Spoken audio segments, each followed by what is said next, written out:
Hello, my name is Sheldon Peregrino from Perebay Theater Productions. Our theater concept is called Midsummer at the Bradbury. I'm Matthew Shogabay, and this is our theatrical concept for Midsummer at the Bradbury. Our theater concept focuses on the themes of transformation and change. The lovers and the fairies represent individuals who seek to have their passions honored and their voices heard. We will set our production of A Midsummer Night's Dream in the late 19th century, when the entire world transitions into the 20th century. The Bradbury Building in downtown Los Angeles will be the site of our production. Built in 1893, the Bradbury's interior space and architecture will be the perfect setting to support our themes of transformation and change at the end of the 19th century. Our plan for incorporating theatrical elements such as costume, lighting, and staging will also express themes of transformation and change.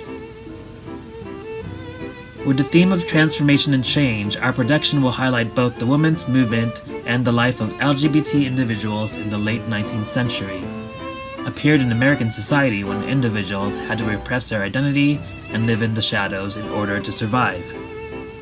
This takes place in 1893 in downtown Los Angeles.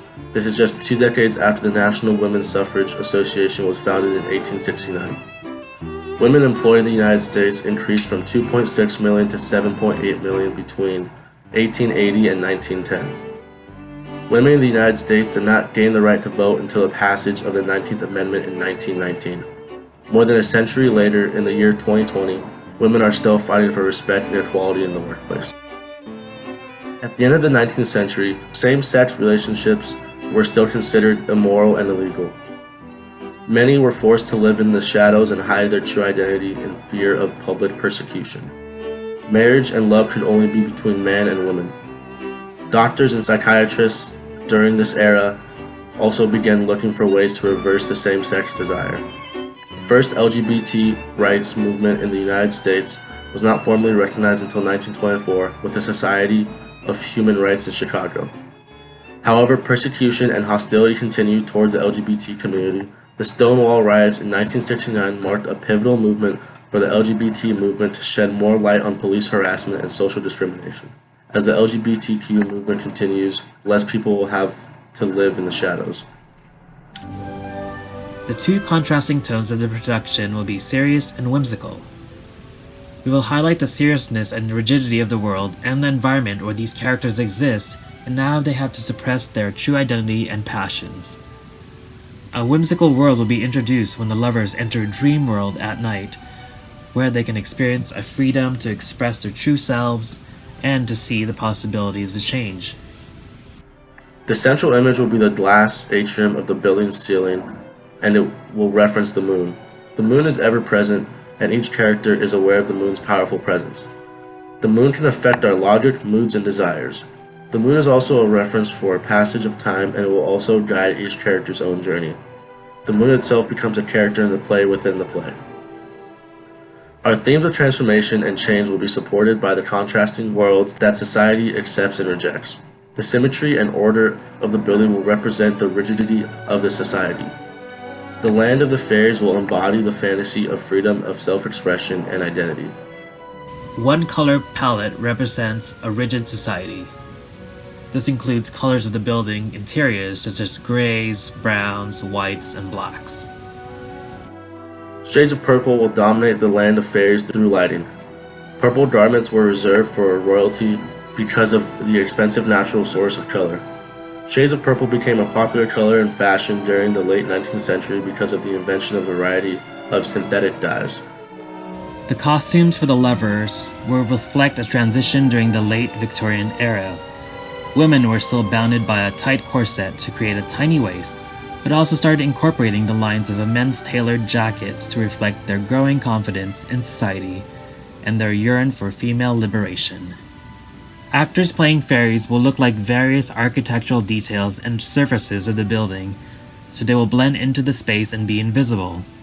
The fairies will also have steampunk elements incorporated in their costume. Steampunk style is a reimagined alternative of blending the Victorian era with the technological advances during the Industrial Revolution. Futuristic and mechanical parts are incorporated in the costume. Here are some examples of costumes and makeup for the fairies. The camouflage look will blend with the interior of the building. Here is a rendering of what a camouflage costume would look like for one of the fairies. Here are some examples of the props that we will be using for the production. A magic elixir or snake oil. This will represent the magic flower that is used on the lovers in Queen Titania. Elevator keys. The fairies will use the keys to assist the audience when they use the elevators to travel between levels. An industrial ass headpiece. This will represent the headpiece Bottom wears in Act 3, Scene 1. Lighting design. The lighting design will feature architectural components of the building that include the glass atrium, the elevators, and the staircase. The land of the fairies, where the lovers go to, will be bathed in a magical fantasy of purple hues. This will contrast the symmetrical and industrial look of the building. The first and second level will be the land of the fairies bathed in purple hues. Our production will be a site-specific production. The opening scene will be on the 5th level of the building. The following scenes will continue downwards, with the first and second level being the land of the fairies. The special and unique aspects of our production is that all the lovers will be played by female identifying actors. The characters' names will be Hermia, Helena, Demetria, and Liza. All the fairies will be played by male identifying actors, including Titania. Audience will travel to different floors of the building by using the elevator or stairs to view each scene. Our total budget proposal is at $217,000. This is for 45 days of production and broken down to 30 days of rehearsal, 1 day of tech, and 14 days of shows. The building space rental and permits for 17 days is estimated at $25,500. The director will be paid $3,000. The overall designer payment will be $3,000, and that includes costume, makeup, and lighting. The materials for costume and makeup is estimated at $4,000. The actors, with a cast total of 26, will be a total of $93,000. The production crew, with a total number of 11 crew, will be paid $5,000.